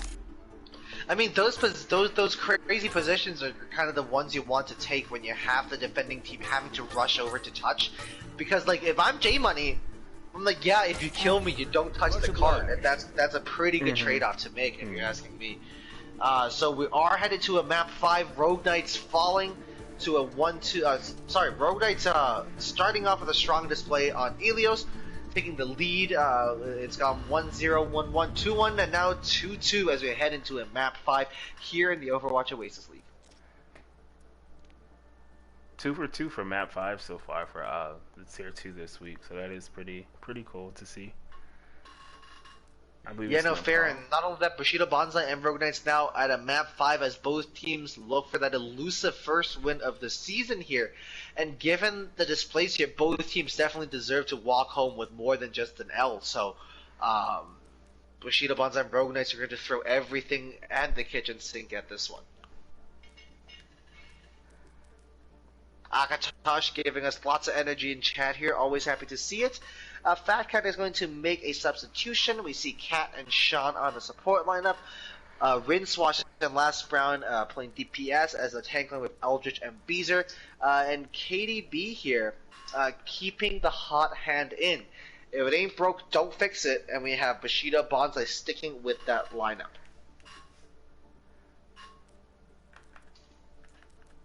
Yeah, I think Bushido Banzai there, you know, I think they feel this lineup is probably the best one that they've maybe had. I see the ready, Charles. I wasn't asking you though. Yeah, I'm just happy to be helpful, Kenny.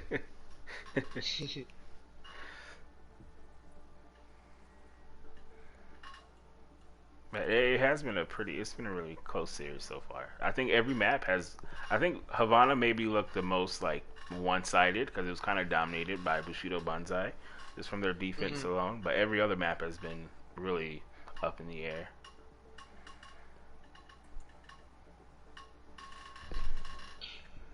And we know that last time these teams faced off on a control map, Rogue Knights looked pretty comfortable, especially on Well and Ruin. So Rogue Knights are going to be able to lean on that, but Bushido Banzai definitely have the momentum going after picking a really dominant win on Havana.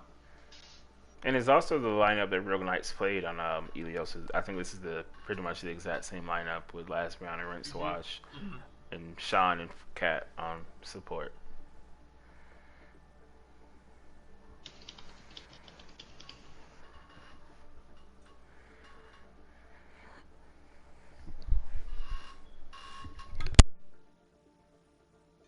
Just waiting for some readies to come through.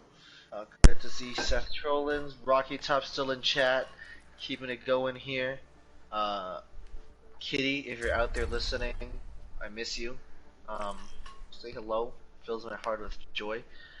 Jumping into Nepal here though, Nepal's a really interesting point, a really interesting map because it's pretty, other than Shrine where we are right now, it's a very Ryan Zarya comfortable map, but Rogue Knights are definitely going to be tempted to play some dive, play some ball here on this point. I do think this is a pretty good map for dive, but maybe it just depends on what you are. I think most tank compositions can be played on this map, depending on how you play it. I think you can play double shield, you can play the dive, or you can just play the Ryan Zarya brawl, which looks like that is what Rogue Knights is going to roll out on.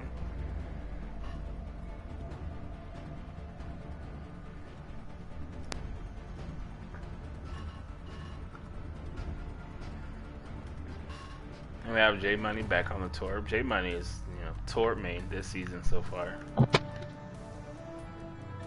I just hit that mute button, so a lot of what I said just kind of shouted to the void.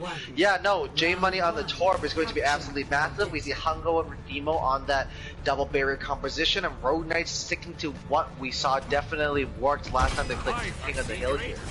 They get to the spawn pretty early. Okay, Rogue Knight's wrapping all the way around here as Kenny is going to have to adjust the camera angles for that one. Really enjoy how creative this is. And okay, Dadanese is going to go for a pretty aggressive boot position and eventually get shoved off themselves. And it might end up getting picked off here as they wrap all the way around. The brawl is working as Backhand and Sean Legend trying to kill a piece. And Dadanese and Redeemo getting so much work done as they flip this back around. Bushido Banzai get the first control of this King of the Hill map that's going to end up being the tiebreaker here in the Overwatch Oasis League. I think Persto and J Money going over on the ledge on the right, from their spawn. I think that provided a lot of value for them, just taking the off angle with both DPS while your team just takes over the point. I think it worked for them there. Yeah, J Money's Torb positioning has been a bit of a headache for Rogue Knights to have to contest with all through this series. So Rogue Knights here going hard and going fast, just like Banzai like to do. The pin is there. Oh, but the Hungo is there to find Rincewash. Shot that getting picked out early as well. Aldrich now getting an exit pick onto Hungo and then takes a dive into the pits of the shrine as Rogue Knights are going to drop back and regroup. J Money with the next kill onto Beezer, and last round is going to barely escape with their life here. J Money with the Molten Core online as well, which is so crucial in a King of the Hill map.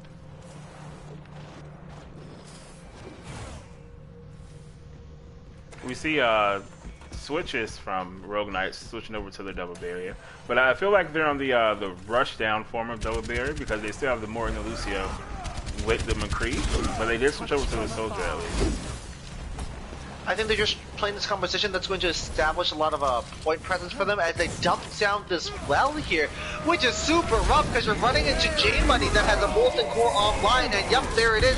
Being funneled on this right side is no joy here, and the Shatter is there. Finding 5! A massive Shatter! A team kill coming through! I don't know what that Flux is for or who it's supposed to kill Redeemo, but if it's a celebratory one, I will allow it. What a great fight playing off of Bushido Banzai here, and you have to question the Rogue Knights rotation here, dumping down this well, knowing full well that there is a molten cord up Torb waiting for you. I really can't. I'm gonna have to rewatch that to justify that positioning here. Rincewash TNT on the Perso here, which could be absolutely massive, and they've sent Shot the Ginger to take a 1v1 against J Money, who gets struck down so very low. The beat, the Staff Bearer is committed here from Dadanese to the Shot the Ginger commit. There's no, they don't, because they think the fight's won here. Rincewash does J Money, Dadanese to go down as well. It's a huge decision for Shot the Ginger to hang on to that ultimate, and Redeemo is going to be kicking themselves because using that Sigma ult, using that Flux there probably was what changed the tide here, because a Flux there to hold on an OT could have been the difference maker. Like I said earlier, the series over ulting is a bit of an issue for Bushido Banzai, something they didn't clean up, and that's just cost them that map right there. Maybe it cost them the map, it's not over yet. Maybe fair enough, sorry, fair enough. Cost them that fight. Rince watching down KDB, and last round takes on Dadanese. No support online for Bushido Banzai, and they are forced to back up here. Eldridge is going to just add a little bit of insult to the pain as they just boot them forward as far as possible as last round finds an exit kill onto Hungo. Great pick here from the last round, close to a Deadeye, and pushing through this choke is going to be a real pain in the neck given that Eldridge has those mines ready to go as well. They're coming up on pretty much all 6 ults at this point. We do see Hungo switching over to the Hog, most likely for the ball, because that is something he's done for most of this series, is play Hog for the ball. And it's been working so far. Eldritch now deploying the hamster droppings as the Sound Bearer is coming with Sean the Ginger as well. Both support ults being layered on top of each other. Not sure if I agree with that decision, but Backhand gets a kill with Perfstone, proving me wrong. We have here Eldritch hitting it aggressively as well. Rincewash tactical reset, I suppose, here. Looking into one-fight territory now as Rogue Knights here rallying very strongly. A great hook from Fat Cat, but last round answers with a great kill onto J Money, who has been unable to provide too much of an impact on Torbjorn after Bushido Banzai were forced off the point. Rinswash here with the old man Tac Visor on Soldier 76, just laying in the damage, forcing Bushido Banzai to play in this last small room over here. Last round getting a kill onto Perso as Rinswash turns that Tac Visor kill into a double with a triple of Helix Rocket straight towards Daddy D2. Redeemer getting taken down as well. The Molten Core is on point. Rogue Knights cannot afford to step off the point, but Bushido Banzai can't afford to step on because last round is there with the high noon. What a turnaround coming out from Rogue Knights, securing the point 100 to 99 here on Nepal in the Overwatch Oasis League. Yeah, I was a bit worried for Rogue Knights there when Rinswash, I don't know if he stepped off by accident, I don't know what happened, but he did end up killing himself on the soldier. And so I do think Bushido Banzai, they had an opening so where they probably could have tried to fight it a 6v5, but he did get back in time tonight. He got a lot of value out of his Tac Visor, so it did end up working out for them in the end. That's why I play soldier. I always get booped off the map, but I can come back just as fast. Not even a throw, friends. Well, he didn't get booped off. Kind of just walked off the map. Yeah. Rinswash was just trying to reset their positioning, and if you're playing soldier, the quickest way to do it is to send yourself back to spawn. Now, both teams showing up with the very brawling compositions. Persto is going to get their team just there slightly earlier than expected, given the sim teleport of a Redeemer and Persto are both taken down. Rogue Knights with a great start, exactly what you needed if you're Rogue Knights fans to kind of calm your nerves here. I am a little bit shaky as well, looking forward to how this fight plays out. As Daddy DT goes down to Beezer as well, Rogue Knights is going to get point control here, and maybe just an exit pick onto Redeemo as well. The wall there from Rinswash it basically won them the fight because it just split off the Reinhardt from his entire team, and they did a great job of running him down and taking him out of the fight, and it was just over at that point. We see Persto now switching off onto the Junkrat as well, as J Money is going to stay playing attack Torb here, Kenny. I mean, I think Torb is a really good DPS right now, and I think Bushido Banzai, I think J Money, he's convinced them of this. Because when you're a Torb player, you do have to like convince your team to allow you to play Torb. Yeah, speaking of, Rinswash is there with that headshot onto J Money. That wall not quite finding anybody, but that's not necessary. A great shot of finding 3 here.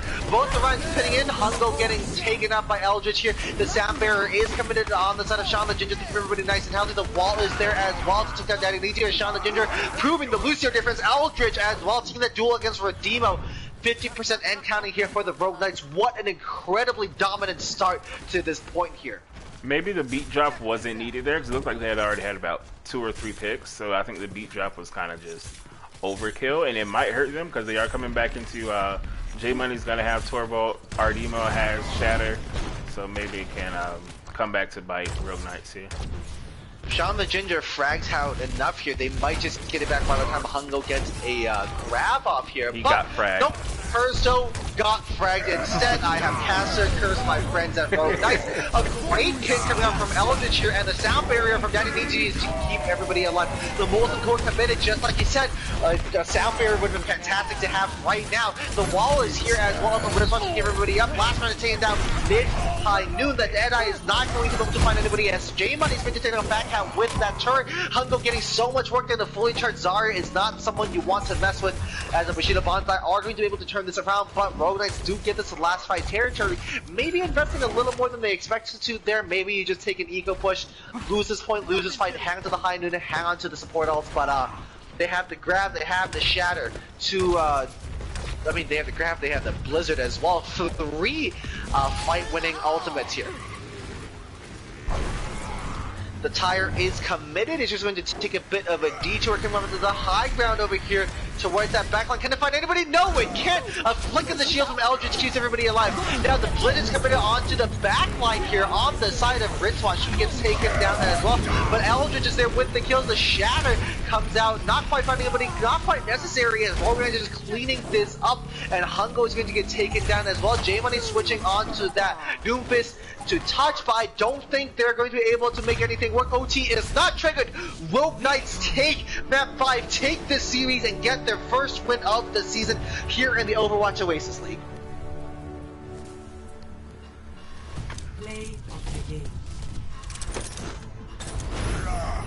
What a series we had on our hands here, Kenny. Yes, it was a really nice series from both teams. For Rogue Knights to kind of come back on this point here where the play of the game was, because they looked like they were kind of dead to rights, and then like you had pointed out during the match, the Sigma Flux probably could have at least won them that round. I don't know about the whole map, but they at least could have won them that round if they had it when Rogue Knights was recontesting. But yeah, both teams played well. It was really back and forth all series, so it was a nice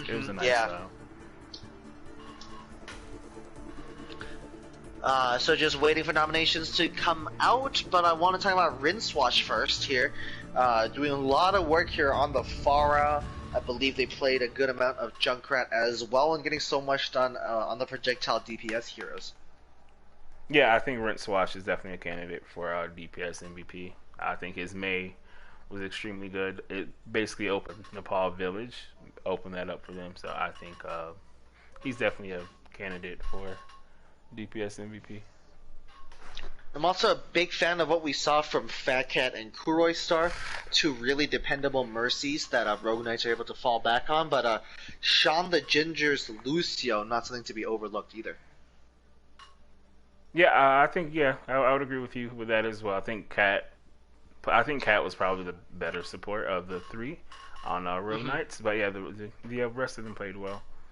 Bees also put out the Brig. You know, people love to see Brig play, so he put out the Brig on. We do Havana. Like to see the Brig play, but probably not on Havana. And honest, at the tank line, I'm a big fan of what Hungo did so far. Hungo and Eldridge both having some pretty solid displays. Uravity as well, making that monkey work so many times. Yeah, Eldridge played I think he's the only tank that played all 5 maps. And I think he played well in pretty much every map that he played. All 5 maps he played extremely well for the Rogue Knights. I'm thinking, I think Hungo's definitely the standout tank for me that round, and that's confirmed. Rogue Knights dominating Persto and Hungo, so I'm comfortable settling on Hungo here, Kenny, if you are. Yeah, we can settle on Hungo. Yeah. And then on the side of DPS, I'm a little torn between Persto and Rincewash. Persto getting so much done on the hit scan roll, J Money on the Toib. I think what may just cost J Money this nomination is that they were really good on defense and was just a pretty solid on attack, which is nothing, by no means something they did poorly, but if they were able to stand out as much on attack as they were on defense on the Torbjorn, then this is a very different conversation. But for me, it comes down to Rincewash and Persto. I think Rincewash had an absolutely amazing game. I would love to give Rincewash the DPS MVP. And then for me, I'm thinking it's gonna be Fat Cat here on the support line. Yeah, I have nothing. I think she played the best of pretty much all supports in the game. She played really well. I think that'll be a good pick as well. Should we give an honorable mention to Persto though? I'm just a really big fan of what they did. Yeah, I'm gonna mention to Persto as well. Yeah, I think everyone played well. Right, everyone played well. Everyone played their hearts out in the game. It was close, start to finish. Every map was pretty much down to the wire. So. Yeah, no, absolutely a pleasure to watch something as close as this play out. It got to map 5. Not because teams were throwing away fights and throwing away leads, but because they were getting these tiny advantages everywhere they could, and both teams playing extremely well, serving up a great fight here. We have Bushido Banzai taking on the Rogue Knights. Rogue Knights clutching it out on a map 5, taking the series 3-2, locking down their first win of the season. Your MVPs for the Knights are Hungo, Rincewash, and Fat Cat, with a special shout out to Persto, who came so very close to earning an MVP nomination themselves. Before I let you go, chat, remember, tomorrow night at 7 p.m. EST, I will be back here with you as we have another series of Tier 2 matches to bring you. I believe at 7 we have, if I'm not mistaken, we have Tatabots taking on ST here, and later that evening we have Cosmic Dawns taking on Valkyrie as well. So looking forward to that. Both these matches having 3-man commentary teams, so it's going to be a really, really great show. I'm Charles Tang, joined tonight by Kenny McCormick on the desk. Thank you so much for tuning in, and good night.